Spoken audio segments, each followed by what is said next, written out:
आप देख रहे हैं यूट्यूब चैनल मैथ मतलब मस्ती। इस चैनल पर आज बिहार एसएससी के लिए जो इंटर लेवल का एग्ज़ाम होने वाला है उससे रिलेटेड एक टेस्ट सीरीज को देखेंगे। यह टेस्ट सीरीज जो है रुक्मिणी प्रकाशन का है और इसमें टोटल 24 सेट हैं और आज के पहले तक 12 सेट को इसी चैनल पर कंप्लीट किया जा चुका है और आज हम लोग इसमें देखेंगे सेट नंबर 13। तो अगर अभी तक आप सेट नंबर 12 तक कंप्लीट नहीं किए हैं तो उसको कंप्लीट कर लीजिए और उसके बाद सेट नंबर 13 को भी आज कंप्लीट कीजिए। और इस वीडियो में भी हम लोग केवल जीके और जीएस का प्रश्न देखेंगे और बाकी जो प्रश्न है उसको हम लोग किसी दूसरे वीडियो में देखेंगे जो मैथ और रीजनिंग का होगा। और इस चैनल पर मैथ और रीजनिंग का वीडियो भी लगातार शुरू हो गया है, आप उससे भी जा करके जुड़ जाइए। तो चलिए शुरू करते हैं। आज टेस्ट सीरीज है 13। क्वेश्चन नंबर 1 में देखते हैं क्या है।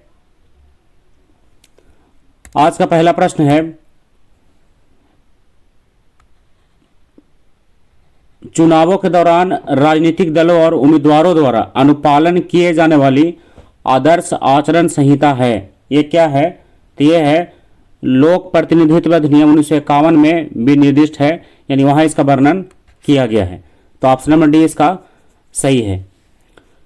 अब आइए क्वेश्चन नंबर 2 में, भारतीय संविधान का अनुच्छेद 61 किससे संबंधित है? तो ये किससे जुड़ा हुआ है? ये जुड़ा हुआ है राष्ट्रपति का महाभियोग से। राष्ट्रपति का महाभियोग, तो ऑप्शन नंबर इसका सही है। कौन सा? बी वाला। अब आइए क्वेश्चन नंबर 3 में, प्रथम प्रधानमंत्री पंडित जवाहरलाल नेहरू ने कब नारौर में पहला ग्राम पंचायत का उद्घाटन किया था? तो पहला ग्राम पंचायत का उद्घाटन कब किया गया था? 2 अक्टूबर 1959 को, यानी ऑप्शन नंबर बी इसका सही है। 2 अक्टूबर 1959। तो बी इसका सही उत्तर होगा। अब आइए चौथा में, गांधी जी ने किस एक्ट या अधिनियम के खिलाफ लड़ने और सत्याग्रह शुरू करने का फैसला किया था? तो किसके खिलाफ फैसला शुरू किया था? रॉल्ट एक्ट के खिलाफ। किसके खिलाफ? Raoult act 1919। तो ऑप्शन नंबर ए इसका सही उत्तर होगा। अब आइए पांचवा प्रश्न में, किस युद्ध के परिणाम स्वरूप जर्मनी इटली का एकीकरण पूर्ण हुआ? तो किसके बाद हुआ? तो इसका सही उत्तर है सेडान का युद्ध 1870। सेडान का युद्ध 1870। तो ऑप्शन नंबर सी इसका सही उत्तर होगा। अब आइए 6 में, हिमाद्री नाम किसके लिए प्रयुक्त होता है? हिमाद्री, तो यह किसके लिए प्रयुक्त होता है? ग्रेटर हिमालय के लिए। किसके लिए? ग्रेटर हिमालय। तो ऑप्शन नंबर डी इसका सही उत्तर है। अब क्वेश्चन नंबर 7 में आइए, निम्नलिखित में से कौन सा कार्य आरबीआई का नहीं है? तो इसमें रुपये के मूल्य का निर्धारण जो कार्य है ये आरबीआई का नहीं है। तो ऑप्शन नंबर बी इसका सही उत्तर है। अब आइए क्वेश्चन नंबर 8 में, निम्नलिखित में से कौन भारत में लोकतंत्र के लिए चुनौती है? तो लोकतंत्र के लिए कौन चुनौती है? तो राजनीति में धन का प्रयोग, यह क्या है? लोकतंत्र के बढ़ने के लिए एक चुनौती है। क्वेश्चन नंबर 9 है, निम्नलिखित में से कौन सा भारत की सर्वाधिक ऊंचा पर्वत शिखर है? तो सबसे ऊंचा पर्वत शिखर कौन है? K2 है। क्या है? K2। इसको गॉडविन ऑस्टिन भी कहा जाता है। अब आते हैं क्वेश्चन नंबर, अच्छा ये K2 की ऊंचाई कितना है? 8611 मीटर। 8611 मीटर। क्वेश्चन नंबर 10 है, विकास केंद्र उपागम की शुरुआत किस पंचवर्षीय योजना में किया गया था? तो कब किया गया था? चौथे पंचवर्षीय योजना में।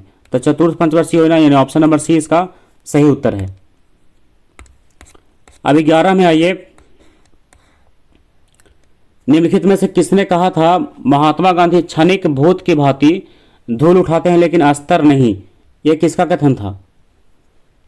तो ये जो सही उत्तर है इसका, तो ये कथन था किसका? डॉक्टर भीमराव अंबेडकर का, यानी ऑप्शन नंबर इसका सही है D, doctor Bhimrao Ambedkar.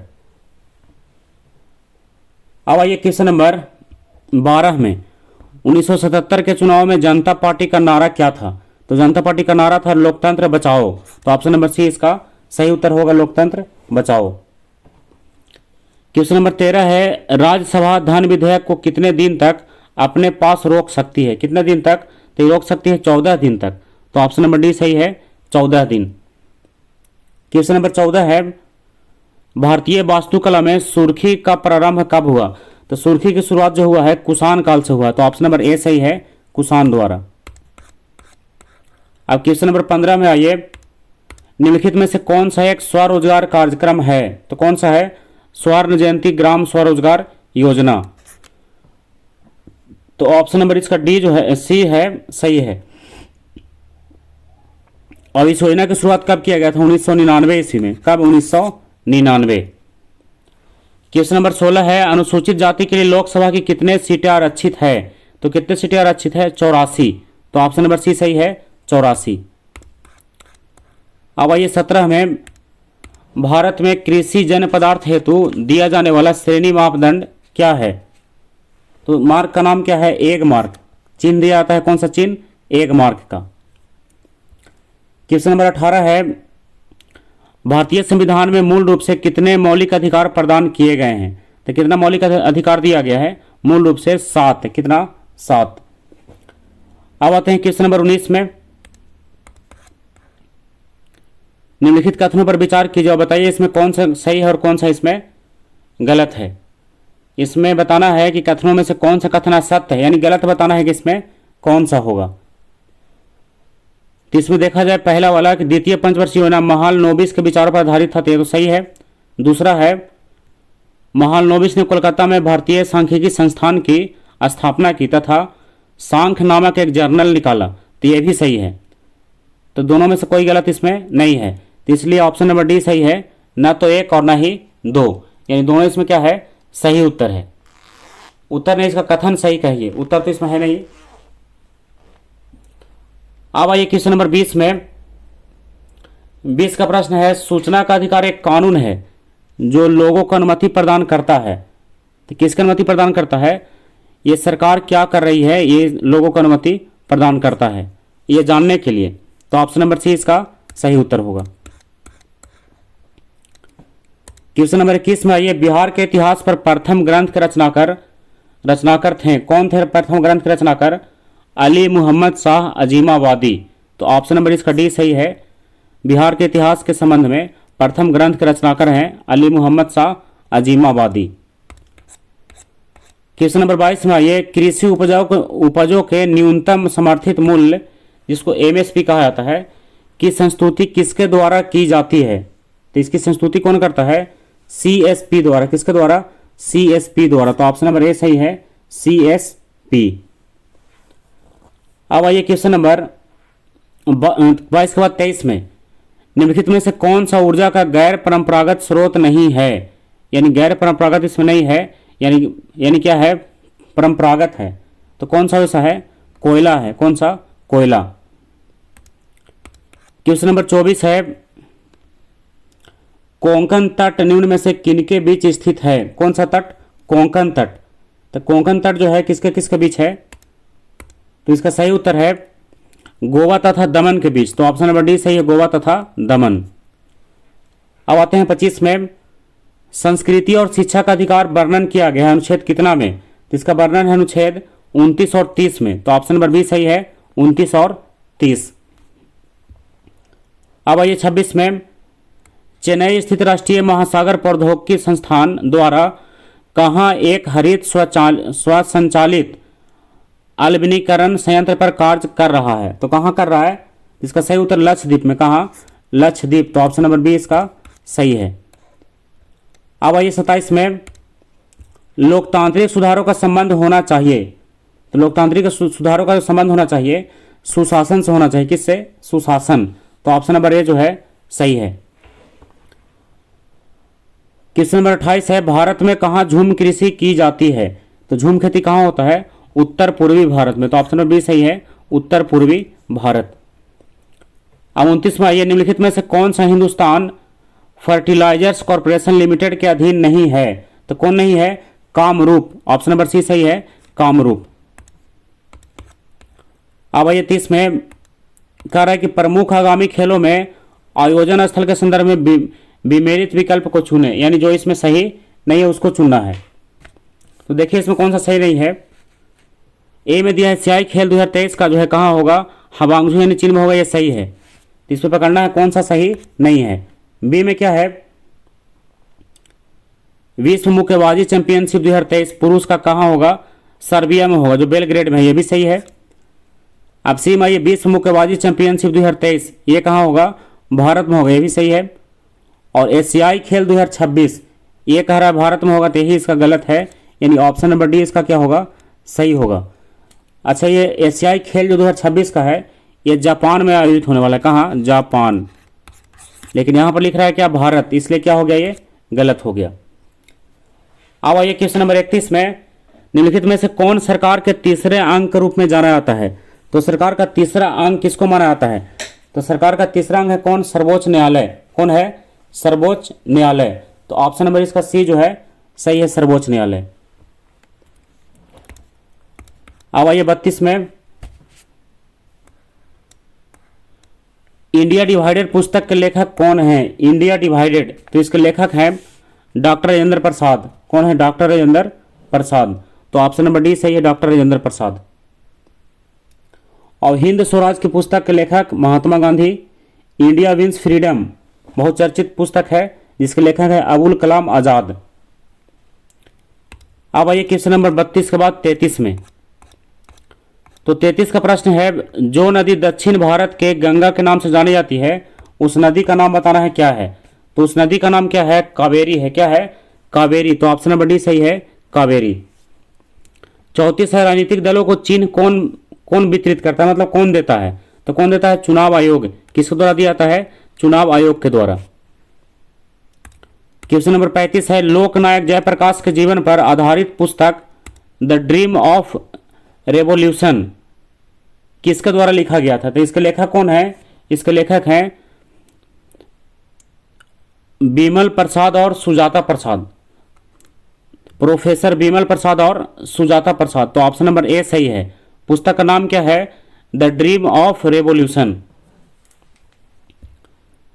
Question number 36 में आइए, पुराणों का अध्ययन करने वाला प्रथम मुसलमान कौन था। तो प्रथम मुसलमान का नाम बताना है जो पुराणों का अध्ययन किया है, नाम क्या था, अल बरूनी। तो ऑप्शन नंबर सी सही है, अल बरूनी।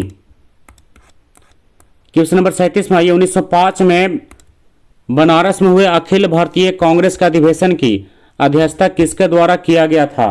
तो किसके द्वारा किया गया था, गोपाल कृष्ण गोखले के द्वारा। तो ऑप्शन नंबर सी सही है, गोपाल कृष्ण गोखले। और कब हुआ था, 1905 में हुआ था। कहाँ हुआ था, बनारस में हुआ था। अगला प्रश्न है, राष्ट्रीय आदर्श वाक्य सत्यमेव जयते कहाँ से लिया गया। तो कहाँ से लिया गया है, मुंडकोपनिषद से लिया गया है। तो ऑप्शन नंबर डी सही है, मुंडकोपनिषद। क्वेश्चन नंबर 39 में आइए, महात्मा गांधी ने दांडी यात्रा कब शुरू किया। तो दांडी यात्रा कब शुरू किया था, 12 मार्च 1930 को। तो ऑप्शन नंबर सी सही है, 12 मार्च 1930। और ये 12 मार्च 1930 को शुरू हुआ और 78 समर्थकों के साथ शुरू किया था। कितने समर्थक थे, 78। अब आते हैं क्वेश्चन नंबर 40 में, शैलकृत मंदिर है। तो शैलकृत मंदिर इसमें दिया हुआ है कि निम्न में से कौन सा है।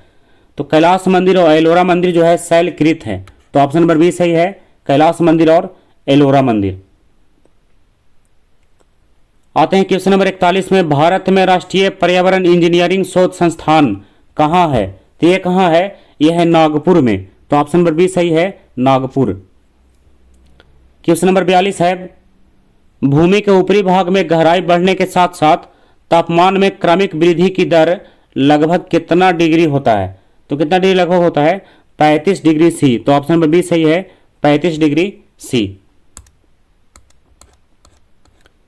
क्वेश्चन नंबर 43 में आइए, बिहार राज्य में शहरीकरण की दर कितना परसेंट है। तो बिहार राज्य में पूछ रहा है कि शहरीकरण की दर जो है कितना परसेंट है। तो ये कितना परसेंट है, 11.29%। तो ऑप्शन नंबर सी सही है, 11.29। 43 के बाद 44 में आइए, सितंबर 2023 तक भारत में कुल कितने विश्व विरासत स्थल को यूनेस्को द्वारा सूची में शामिल कर लिया गया है। तो कितना स्थल को शामिल किया गया है, 42 को। कितने, 42। तो ऑप्शन नंबर सी सही है, 42।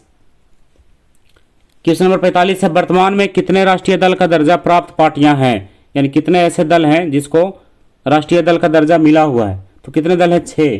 कितने दल हैं? 6। तो 6 का नाम एक बार सुन लीजिए आप।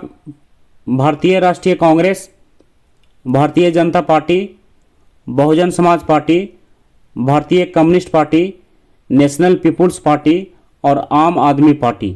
ये सब क्या है? राष्ट्रीय दल का दर्जा इन्हें प्राप्त है। क्वेश्चन नंबर 46 में देखिए, कह रहा है कि निम्न में विमेलित विकल्प को चुनिए, मतलब कौन इसमें गलत है।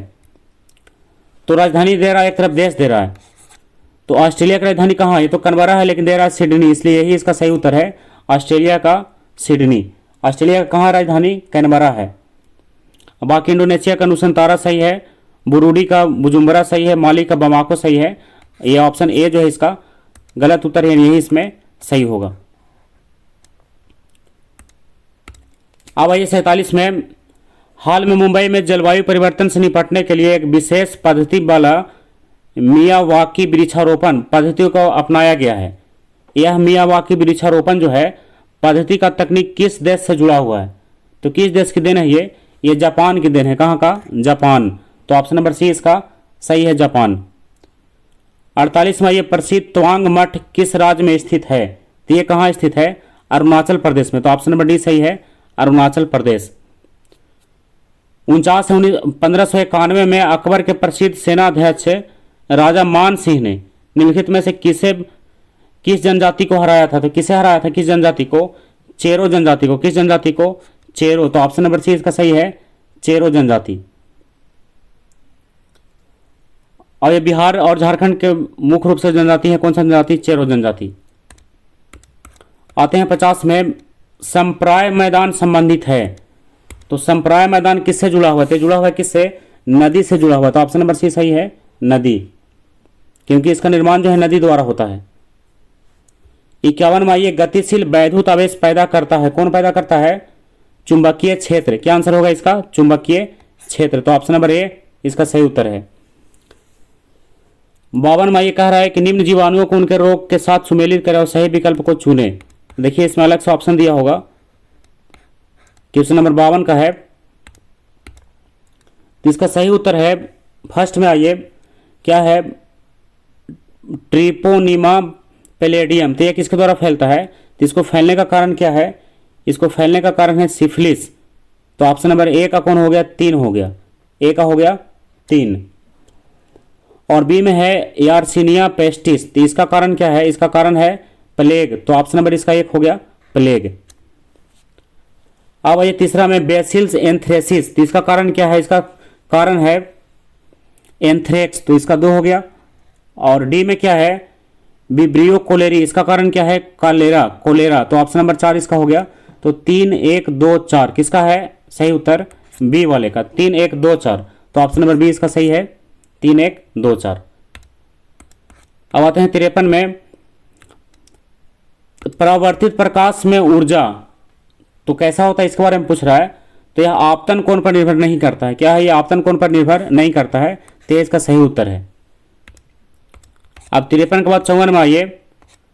तो 54 का प्रश्न है कि पादपों में मूल रोमों द्वारा जल जिस प्रक्रिया से अवशोषित किया जाता है वह क्या कहलाता है?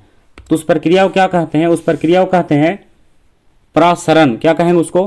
परासरण। तो ऑप्शन नंबर डी उसका सही उत्तर है। 55 में आइए, निम्नलिखित में से किस कारण से वनों के विशाल क्षेत्र रखने की आवश्यकता है? तो किस कारण से आवश्यकता है? तो भूवैज्ञानिक संतुलन के लिए। किसके लिए? भूवैज्ञानिक के संतुलन के लिए। अब ऐसा संतुलन होगा तो जिसमें सारा जो पर्यावरण में जो उथल पुथल है सारा क्या होगा? संतुलित हो जाएगा। अब आइए 56 में, वनस्पति तेलों को संतृप्त वसाओं में परिवर्तित करने के लिए किस गैस का प्रयोग किया जाता है? तो किसका प्रयोग किया था? हाइड्रोजन का। तो ऑप्शन नंबर ए सही है, हाइड्रोजन। क्वेश्चन नंबर 57 है, यदि निर्वात में प्रकाश का वेग c हो तो म्यू बराबर 1.5 पदार्थ वाले माध्यम में प्रकाश का वेग कितना होगा? तो ये हम लोग न्यूमेरिकल टाइप के प्रश्न में इसको अलग से देख लेंगे। ऐसे अगर आपको ये समझ में आ रहा है अभी तो इसको बना सकते हैं आप। इसका आंसर कितना है? सही उत्तर हम खाली बता दे रहे हैं। ऑप्शन नंबर बी इसका सही है, 2/3 कूलाम्ब। अब आइए क्वेश्चन नंबर 58 में। तो इस सेट में जितना भी मैथ रीजनिंग का और अलग से जो प्रश्न छूट रहा है वो सारे प्रश्न को हम लोग अलग वीडियो में देखेंगे। अभी केवल इसमें हम लोग जीके और जीएस वाले प्रश्न को देख रहे हैं, क्योंकि सारे प्रश्न को एक साथ देखने से कोई चैप्टर इसमें या कोई टॉपिक पूर्ण रूप से कंप्लीट नहीं होगा। अब आइए 58 में, ब्लीचिंग पाउडर का रासायनिक नाम क्या है? तो ब्लीचिंग पाउडर का रासायनिक नाम होता है कैल्शियम हाइपोक्लोराइट। तो ऑप्शन नंबर सी सही है, कैल्शियम हाइपोक्लोराइट। क्वेश्चन नंबर 59 है, प्रकाश किरण पुंज जो अत्यंत दिशिक हो क्या कहलाता है? तो क्या कहलाता है? यह कहलाता है लेजर। तो ऑप्शन नंबर डी सही है, लेजर। क्वेश्चन नंबर 60 में आइए, निम्नलिखित में कौन द्वितीयक प्रदूषक है? तो द्वितीयक प्रदूषक कौन है? स्मॉग। कौन है? स्मॉग। तो ऑप्शन नंबर ए इसका सही है, यानी धूम जिसको बोलते हैं। 61 में देखिए, निम्नलिखित को सुमेलित करें। तो इसको सुमेलित करना है कि कौन किसके साथ सही है। तो पहला है धान और अनाज, तो इसका किसके साथ ले जाइए, मिलाइए इसको दूसरे के साथ। तो ए का हो गया दूसरा। अब आइए बी वाले में, तो बी का है क्या? अब दूध और मांस, तो ये किसके साथ हो गया? मछली के साथ। तो इसको मिलाइए किसमें? 3 में मिलाइए। अब सी में आइए, बसा और शर्करा, तो इसको मिलाइए किसके साथ? इसको मिलाइए घी के साथ। बसा और शर्करा घी, तो ऑप्शन नंबर इसका हो गया चौथा। एक बच गया किसका? पहला, दालें और फलियां, मसूर की दाल। तो इसमें 2 3 4 1, देखिए इस ऑप्शन नंबर सी का मिल रहा होगा 2 3 4 1। तो ऑप्शन नंबर सी इसका सही उत्तर है। अब आइए क्वेश्चन नंबर 62 में, निम्नलिखित में से किस युग में खुला परिसंचरण तंत्र पाया जाता है? तो किस युग में पाया जाता है? किस जोड़े में पूछ रहा है, तो किस में पाया जाता है? तो इसका सही उत्तर है कॉकरोच और सिल्वर फिश में। तो ऑप्शन नंबर सी सही है, कॉकरोच और सिल्वर फिश। अब 63 में आइए, कह रहा है क्रॉस लिंक्ड पॉलीमर का उदाहरण है। क्रॉस लिंक्ड पॉलीमर का उदाहरण निम्न में से कौन सा है? तो कौन सा उदाहरण है? पॉलीथीन है। कौन सा? पॉलीथीन है, इसका बेकेलाइट है। क्या होगा इसका? बेकेलाइट। तो ऑप्शन नंबर डी सही है, बेकेलाइट। एक बार प्रश्न को फिर से मिला लीजिए। कह रहा है कि क्रॉस लिंक्ड पॉलीमर, कौन सा पॉलीमर? Cross linked polymer. इसका क्या आंसर हो गया? बेकेलाइट। बेकेलाइट। तो ऑप्शन नंबर इसका कौन सा सही है? Option number D.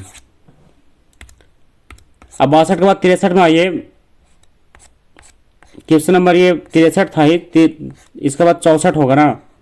अब 64 में आइए, किसी विलगित परमाणु के नाभिक के केंद्र और बाह्यतम सेल के बाह्यतम कोष के बीच की दूरी को क्या कहते हैं? तो उस दूरी को क्या कहेंगे? उस दूरी को कहेंगे परमाणु का आकार। तो ऑप्शन नंबर बी सही है, परमाणु का आकार। अब ये 65 में ग्रहों की गति के नियम प्रतिपादित किए गए थे, किसके द्वारा किया गया था? केपलर के द्वारा। तो ऑप्शन नंबर बी सही है, केपलर। 66 है, कुष्ठ रोग उत्पन्न होता है किसके द्वारा? तो कुष्ठ रोग होता है किसके द्वारा? जीवाणु द्वारा। तो ऑप्शन नंबर ए इसका सही है, जीवाणु। अब 67 में आइए, आम्ल वर्षा के लिए उत्तरदायी गैस कौन सा है? तो आम्ल वर्षा के लिए उत्तरदायी गैस है सल्फर डाइऑक्साइड। तो ऑप्शन नंबर डी सही है, सल्फर डाइऑक्साइड। 68 है, जीन द्वारा नियंत्रित होता है, क्या नियंत्रित होता है? तो जीन द्वारा नियंत्रित होता है आनुवंशिकता, न कि प्रोटीन संश्लेषण। तो ऑप्शन नंबर ए इसका सही है, यानी जीन द्वारा नियंत्रित क्या होगा? आनुवंशिकता। तो यही मेन इसका है, आनुवंशिकता। क्वेश्चन नंबर 69 में आइए, निम्नलिखित में से कौन सी गैस वायुमंडलीय प्रदूषक है? तो ऑप्शन के अनुसार देखिए वायुमंडलीय प्रदूषक कौन है? वायुमंडलीय प्रदूषक इसमें बताना है कौन है। तो इसमें सही उत्तर कौन सा होगा? ऑप्शन में दिया है nitrogen, carbon dioxide, sulphur dioxide और ऑक्सीजन। तो इसमें वायुमंडलीय प्रदूषक कौन है? तो इसका वायुमंडलीय प्रदूषक मुख्य रूप से किसको मानेंगे हम लोग? सल्फर डाइऑक्साइड को। किसको? सल्फर डाइऑक्साइड को, क्योंकि इसके कारण क्या होता है? आम्ल वर्षा होता है।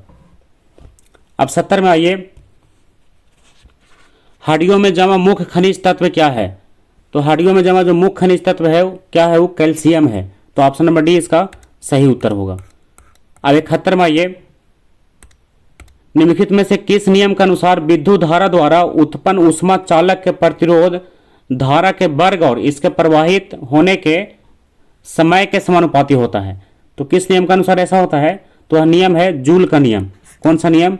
जूल का नियम। तो ऑप्शन नंबर ए इसका सही है, जूल का नियम। अब 72वां, ये एगार प्राप्त किया जाता है, किससे प्राप्त किया जाता है? तो प्राप्त किया जाता है किससे? शैवाल से। तो ऑप्शन नंबर ए सही है, शैवाल। 73 का प्रश्न देखिए, इसमें न्यूमेरिकल टाइप का है, इसको आप देखिएगा, अगर समझ में आए तो ठीक, नहीं तो इसके लिए हम अलग से वीडियो ला रहे हैं जिसमें आप इसको कंप्लीट कर सकते हैं। ऐसे इसका सही उत्तर कौन सा है? इसका सही उत्तर कौन सा होगा उस बता देते हैं आपको, 16 मीटर। कितना मीटर? 16 मीटर। तो आप इसको बना करके देखिएगा, बन जाए तो ठीक है, नहीं तो फिर अगले वीडियो में इसको जरूर देखेंगे। क्वेश्चन नंबर 74 में देखिए दिया हुआ न्यूमेरिकल टाइप का, तो इसको अभी आप कंप्लीट करके देखिएगा, अगर बन जाए तो ठीक होगा, नहीं तो फिर हम लोग इसको मैथ और रीजनिंग वाले टॉपिक में इसको कंप्लीट करेंगे। तो इसका भी सही उत्तर कौन सा है? -33.3 सेंटीमीटर। आज का लास्ट प्रश्न है, माइटोकॉन्ड्रिया का मुख्य कार्य है कोशिका में क्या करना? तो माइटोकॉन्ड्रिया का मुख्य कार्य है कोशिका में रेसिप्रेशन करना। तो ऑप्शन नंबर डी सही है, रेसिप्रेशन यानी श्वसन क्रिया। तो आज के क्लास में क्वेश्चन नंबर 1 से लेकर के 75 तक टोटल क्वेश्चन कंप्लीट हो गया है, जो जीके और जीएस का था।